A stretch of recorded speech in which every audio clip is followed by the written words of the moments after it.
The War of Betony-Pro Sentinel. The Vavte. Could there be a better proof of the natural perversity of Bretons than their conduct before, during, and after what history will remember as the War of Betony?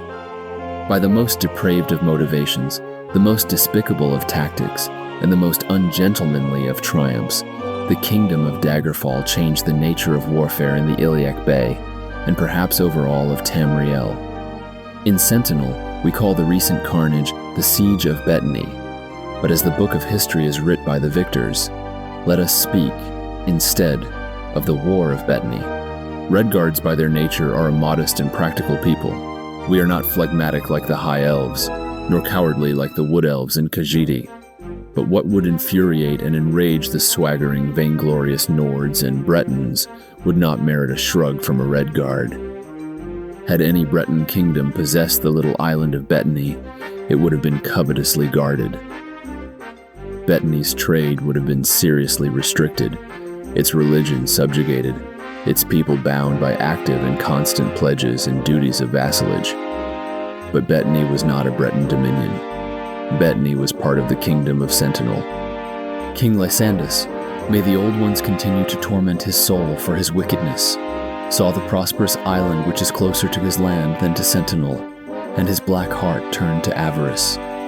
Through threats, lies, acts of piracy, and finally invasion, Daggerfall illegally took possession of the island of Betony. His court sorceress, the Lady Medora, his enchantress mother, and other experienced counselors were horrified by the brutality of his campaign and begged him to abandon his tyrannical act of war. Gradually, all dissenters were removed from court. None but the ignorant and the warmongers remained. Our late King Cameron tried to employ civil diplomacy with Daggerfall, but in the end, he made the former declaration of war. Daggerfall and Sentinel have fought many times in their 2,000 years of coexistence, and Cameron knew the black magic and espionage the Bretons considered honest warfare. Never debasing the Sentinel character by duplicating the Breton villainy, Cameron knew best how to combat Lysandus. King Lysandus's knavish battle tactics were even more perfidious than his ancestors, and the war continued to rage until it began to involve more than Sentinel and Daggerfall. Lord Graddock, ruler of Reich Gradkeep, acted as conciliator between Sentinel and Daggerfall, and eventually convinced both monarchs to meet and make peace. The ill-fated Treaty of Gradkeep began civilly. The terms of peace were discussed, agreed on, and set to paper. The terms were excessively generous. Cameron had agreed to give up some of his rights to Betony in order to placate the madness of Lysandus and bring peace back to the Iliac Bay.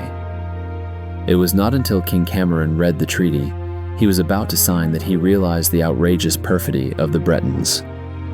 The treaty had actually been purposefully miswritten by the Daggerfall scribe in a desperate and ignominious attempt to trick Cameron into signing a contract different from the one to which he had agreed. The castle of Reich Gradkeep erupted into bloodbath, and the war continued. The Battle of Cringane Field was the tragic ending of the senseless war of attrition. The Cringane Field is located in between the Yorth Burrowland and the Ravenian Forest, where the armies of Sentinel and Daggerfall respectively made camp after the massacre at Reich Gradkeep. As the battle began, Daggerfall proved that she had some foul Daedric magical tricks left by blinding the Redguard army with a wall of mist. Lysandus did not have the opportunity to gloat over his cousinage for long, for the sure arm of a Sentinel archer struck him in the throat even through the thick, swirling fog.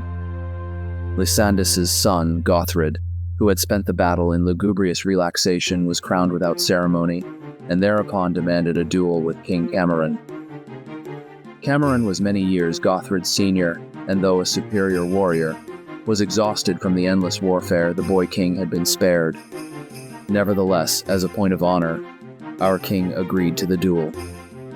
The new king of Daggerfall, by dirty trick and black magic, managed to backstab our king before the duel ever began.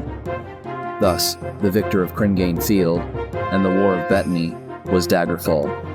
Daggerfall's wickedness continued even after her inglorious victory, while the widow queen of Sentinel, Her Majesty Akarithi, mourned and tried to mend her shattered lands.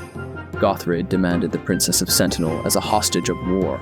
To save her homeland, the Princess Obkai agreed to leave Sentinel and even marry the murderer of her father. But we true Redguards of Sentinel know where her love and honor lies. The Queen of Daggerfall is the Princess of Sentinel first and foremost.